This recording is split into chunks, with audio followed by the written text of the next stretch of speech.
Yes, I was watching the screen, Reverend Elizabeth, as you were talking, and like as the lights went on, it's like, oh, I remember that story, or I've never heard that story before. It's like, ah, I can see myself going high and going low and going out to be like, oh, where is my divinity? And like, it's been here the whole time. It's been here the whole time.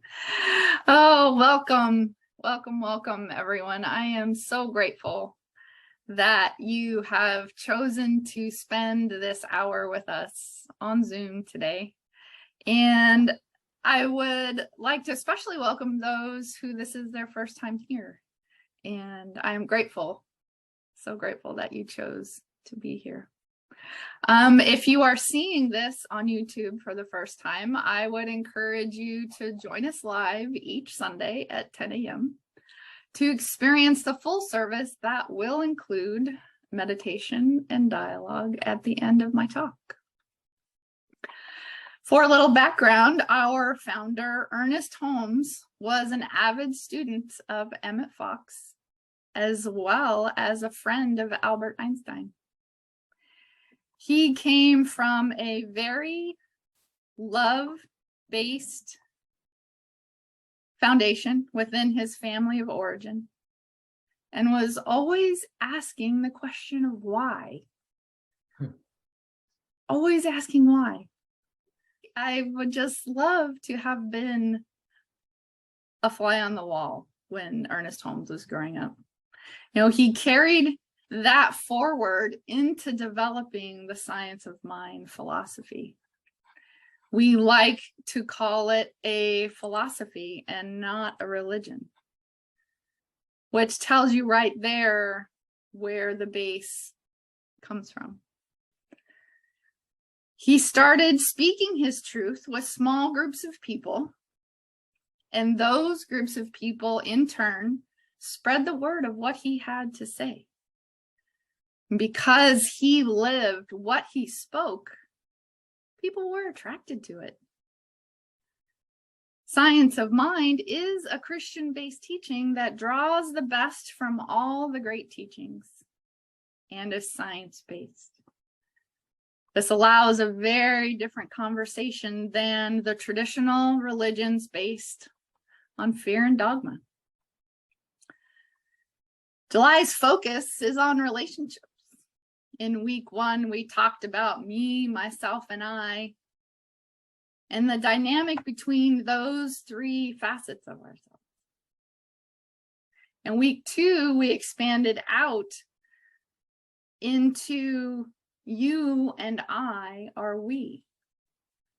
We moved from a place and started thinking about us instead of I and how we showed up in our relationships. Week 3 was you and me create society. And Deetra shared with us 12 spiritual laws to help guide how we interact with each other and use and understand those laws. Most importantly, we remember about those laws is that they are impersonal and they are always there whether we can see them or not. They are forces that only come into play when we decide on something or push against it. They are forces that only come into play in that moment. I personally cannot wait to dive deeper into those spiritual laws and incorporate them into my life and ministry more intimately and more authentically. So thank you, Deetra, very much for that talk. It's been added to my notebook, slid into my Science of Mind textbook to be a reference forever. So thank you. And inside those laws, because they are impersonal, it is up to us to use them in either a mindset of love or fear. We went from me or I and my relationship with myself to understanding the importance of this dance we call life and how we behave as a group and a society. Even the word group and society now have different meanings to me because of that conversation we had. For me, a group is people that think like me and believe like me. And a society is filled with many groups of people that may not feel and think like me. But I still have to decide how we can all live together, knowing that all paths lead to God no matter where it comes from. Those three talk titles become a crucial internal dialogue for future conversations with us here on this call and within this teaching and others. How we choose for ourselves may very well be different once we add a neighbor or a neighborhood or society. Would we continue to be so selfish if we knew what we were doing affected our neighbors and community, for example, adversely? And last week, Reverend Dr. Elizabeth talked to us about where we all come from, the stuff that makes up each individual we know as I, and knowing that we are all God's stuff first, no matter what that person or group of people may be saying or doing. And this week, we're closing out July with the one and only, which to me read like a roundup of the entire month's conversation that continually took us back to this life we are living as God in relationship to itself. I will always encourage you to remember that we are individual expressions of God first, and then we get to decide what we do from there. I love that our founder, Ernest Holmes, was never exposed or learned fear in the spiritual and religious sense. As he grew up, when he and his family were exposed to the fear and dogma of traditional religion, they immediately removed themselves from the church or the teaching.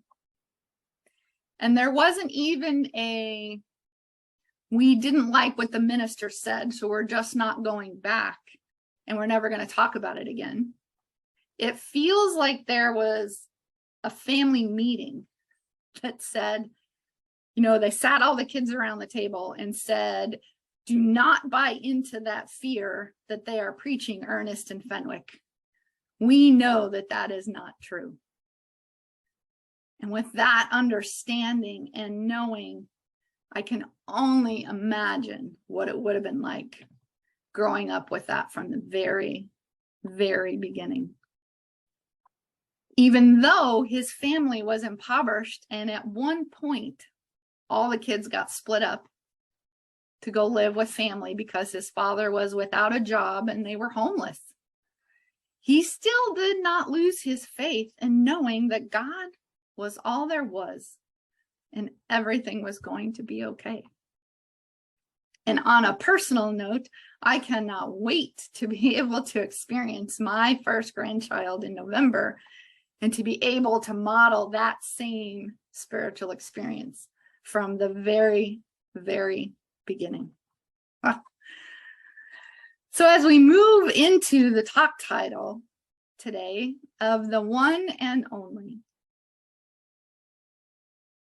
and the affirmation is that my one and only relationship with everything demonstrates my one and only relationship with God. One of the visuals that are often used in showing a spiritual experience is the spiral. In this month's series of talks, we started with I at the bottom of the spiral. And each week we opened it up a little bit more and a little bit more. And this week we end with the one and only and my relationship with everything, demonstrating my relationship with God. The ultimate expression of being open at the top, which is another principle that is encouraged from our founder, Ernest Holmes, to always be open at the top. God is all there is. Nothing can exist outside of God, since there is no outside of God. God has no edges. It has no end. This means everything and everyone, no matter the external dualistic appearance, is intimately and wonderfully demonstrating a relationship with Spirit. This relationship is either discordant or harmonious by our choosing. I keep referencing the point that what we see is entirely up to us. And each one of us brings a different aspect to the world. This point brings home the fact that I am the only one that can control what I think, what I say, and how I show up in the world. In my ministerial class last weekend, we discussed prayers being answered. We know that all prayers are answered in some form or fashion. Not one prayer is better than another.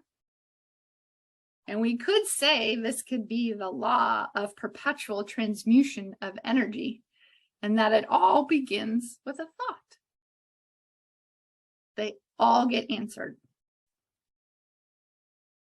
The law states that it just is. It has no preferences. And that response is solely based on the energy and intention we put into it. Remembering again that all prayers are answered. Russia's prayers are getting answered. Ukraine's prayers are getting answered. President Biden's prayers are getting answered. And Donald Trump's prayers are being answered. The realization that made me pause, that if everyone's prayers are getting answered and everyone has a different definition of what God is, how do we ever get to world peace? I think it returns to the understanding that we are all one, and that Ernest Holmes said in his sermon on August 6th, 1950, in the early days of the Korean conflict, was that while this conflict was a great crisis, it was also a crisis where we felt we could mark the beginning of a new and united effort towards world peace. Today, we could take that same talk and say a united action toward climate change, towards civil rights, and the woman's right to choose. We could apply it to any number of the things in our daily feed. He goes on to say that over-pessimistic people fear this crisis might lead to complete world devastation. But those with hope and faith should not feel this way.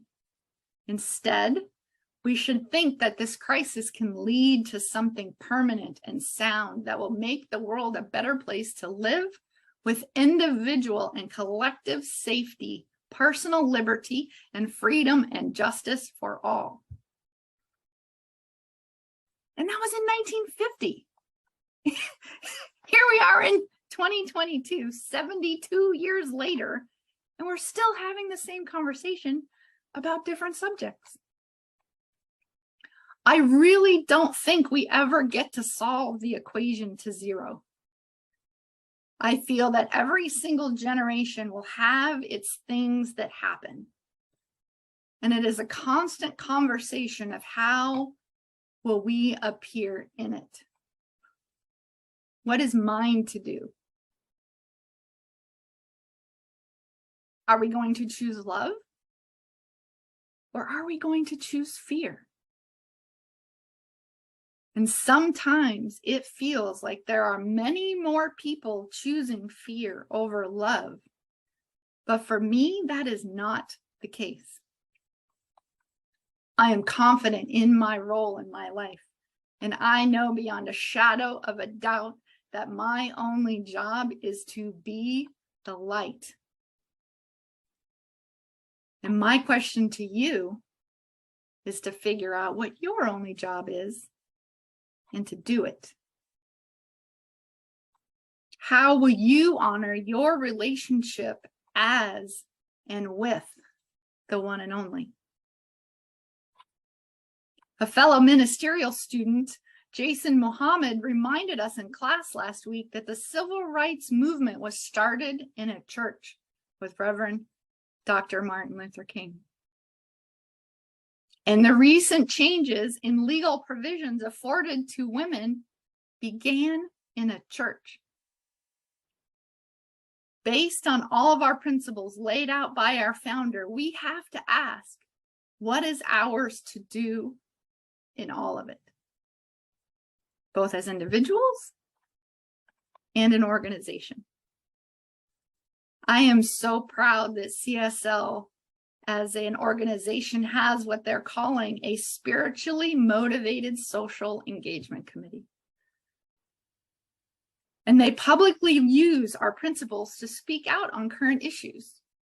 If you go to csl.org and click on About Us in the website, there is the drop down that they go in and they talk about all these things that are going on today in our society.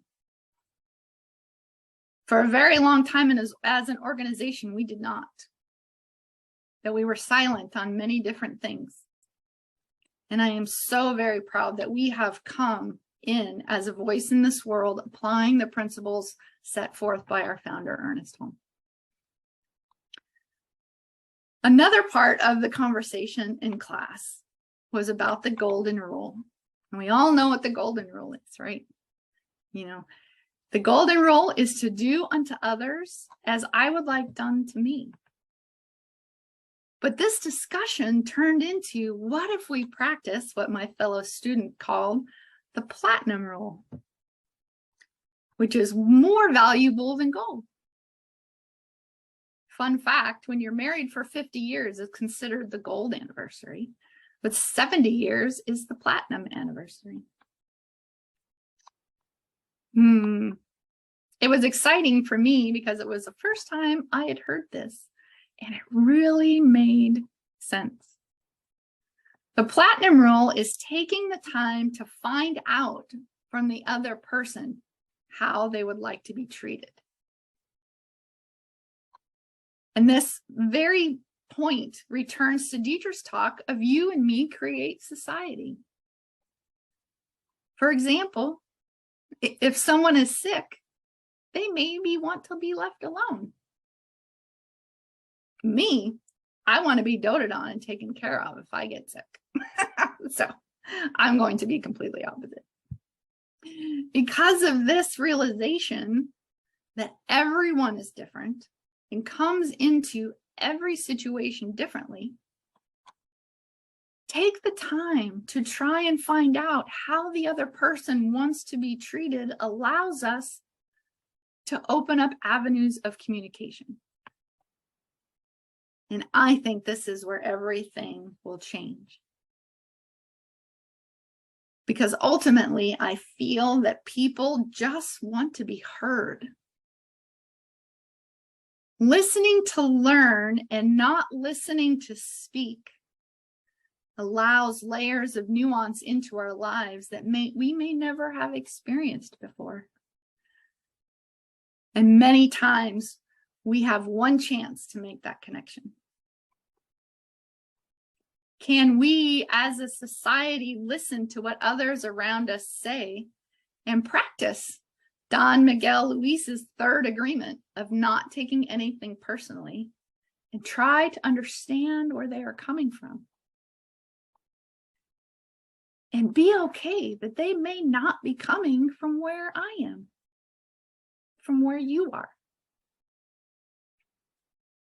Am I making a conscious effort to meet them where they are? I can do those things if I come from a place of love, compassion, and understanding. But if I am coming from a place of lack and limitation, I will lose, or that I will lose something by giving you what you need. It will never work. Ernest Holmes taught us that the universe is infinitely abundant. And when we give of ourselves, we get back way more than we give. There are people in society that may not ever understand this particular point, and that's okay. Because that is part of their journey. Can we love them anyway? One of my fellow ministerial students purposely watches and reads publications that are opposite of where she stands so that she can have an understanding of people that are not like her mindset.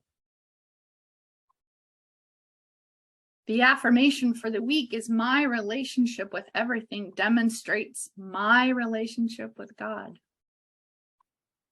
I want to add that it is not only everything that I agree with. It is not everything that I enjoy.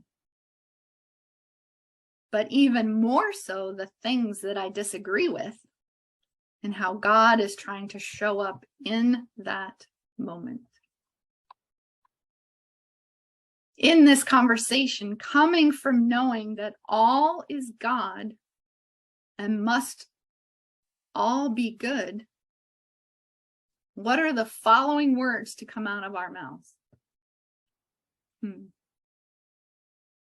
I encourage and implore you to pay attention to what that is next week. You didn't know you were going to get homework when you came on today. Oh, sorry.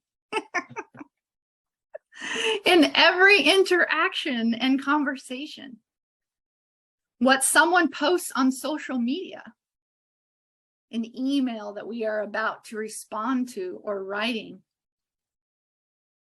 It may sound cliche, but how can we be the change we want to see in the world?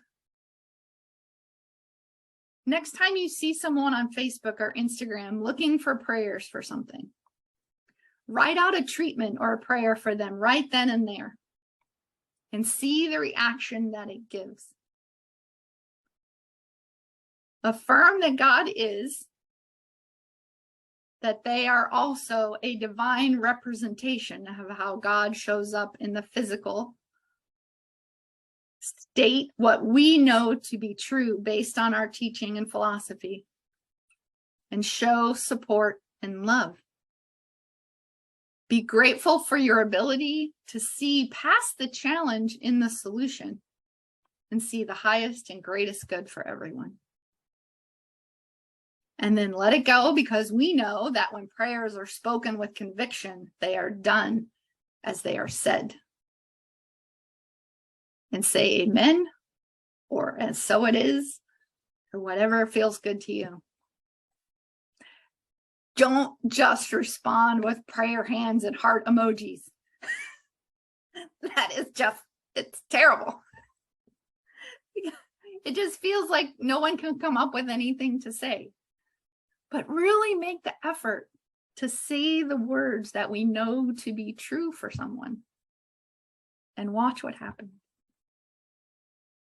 You know, we can do these things to recognize other people in their struggles in this immediate gratification of social media. We can use it as a force for good if we choose to. We can be the 14 people that are not being mean on social media, that are not saying terrible things on social media. We can be those people that start the process, that start using it as a force for good. Science of Mind textbook on page 497 says our relationship to our thoughts and thoughts about the world reflects our relationship with God. This relationship indicates what we are praying on any given day. Pray without ceasing. This means to always be on the affirmative side of life.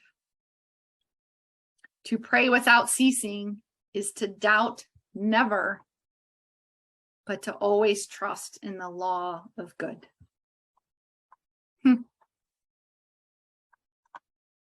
Again, that's on page 497 of the Science Mind textbook. We change the world by changing the quality of our relationships with the world, which are our relationships to each other, in all the ways God shows up. The way we speak about God is the way we talk to God and as God. What do the relationships we have within our spiritual communities, neighborhoods, cities, nations, and ecosystems say about our view, understanding, and relationship with spirit? Holding grudges, bitterness, righteous anger, covert narcissism, people-pleasing, passive aggression, and jealousy are all indicators of our ideas about spirit and its felt or absent presence in our lives. As we heal each barrier to developing love and forgiving and beautiful relationships, we strengthen our relationship to God, with God, as God. That's the difference between traditional fear and dogma of religion, is we leave out the as God part. We have a relation to God, with God, as God, because it is God experiencing itself as individual expressions of the whole.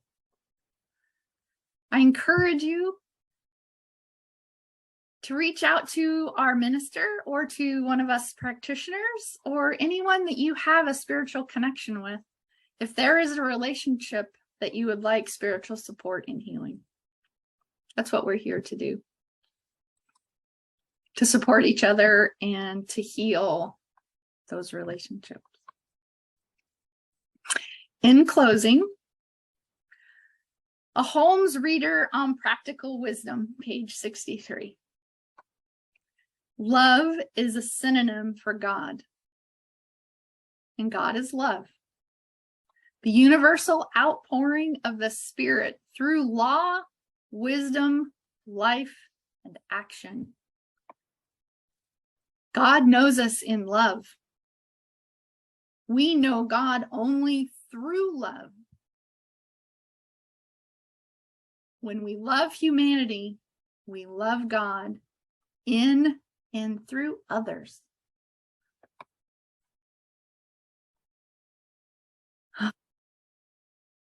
So as we take these words, that to know God, we see and experience it through other people.